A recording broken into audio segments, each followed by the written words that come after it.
p minus 3 to the power of 4 equal to 7 to the power of 4. How do we solve for p? Solution: p minus 3 to the power of 4 equal to 7 to the power of 4.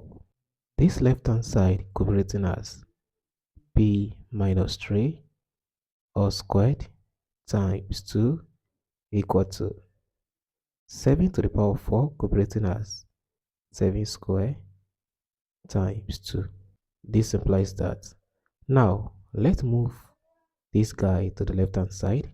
So that will be p minus 3 all squared times 2 minus 7 squared times 2 equal to 0. Recall that a squared minus b squared is equal to a plus b times a minus b. Take note of this identity. What we are going to do now is to apply this identity on this guy. By comparing, you will see that b minus 3 all square is a, y 7 square is simply b.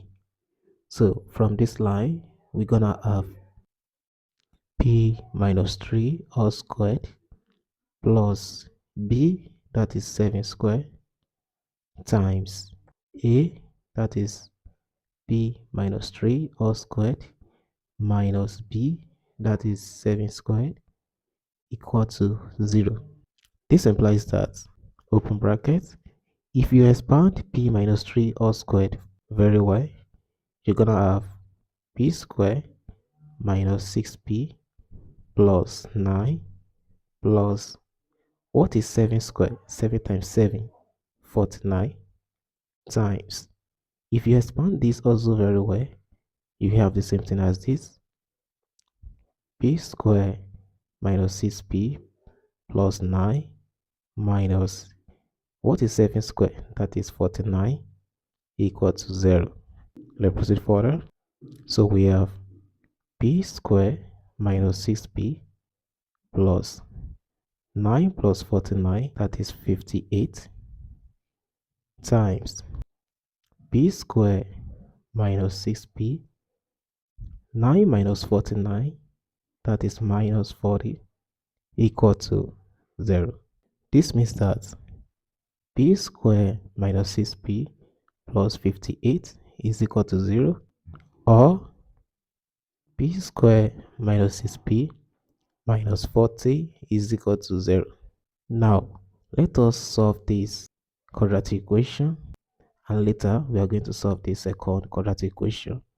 You will see that we can only solve this using a quadratic formula, which is p equal to minus b plus or minus square root of b squared minus 4ac divided by 2a. From this equation, a is equals to 1, b is negative 6, c is equals to 58. So plugging these values into this right hand side, we're gonna have p equal to minus into minus 6 plus or minus square root of b squared, that will be minus 6 all squared, minus 4, a is 1, c is 58, into 1 into 58, everything divided by 2 into 1. b equal to minus times minus 6, that is 6, plus or minus square root of minus 6 all squared, that is 36, minus 4 times 1 times 58, that is 232, divided by 2 times 1, that is simply 2. So we have b equal to 6 plus or minus square root of 36 minus 232, that is negative 196, divided by 2. b equal to 6 plus or minus, we can rewrite this guy as square root of 196 times square root of negative 1 divided by 2. Let's proceed further. p equal to 6 plus or minus, what is square root of 196? That is 14, times square root of negative 1. But we know that from the complex number, square root of negative 1 is equals to I. So we have I here divided by 2. P equal to, I can factor out 2 from this numerator.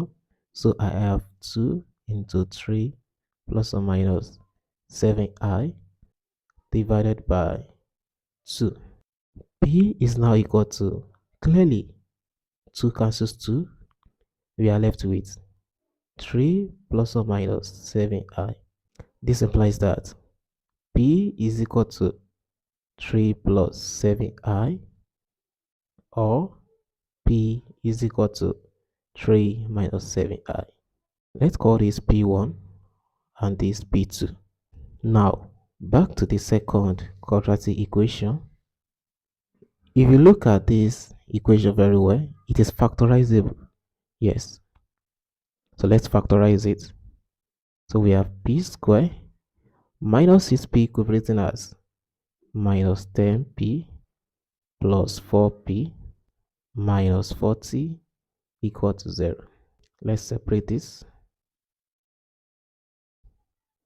What is common here? P is common.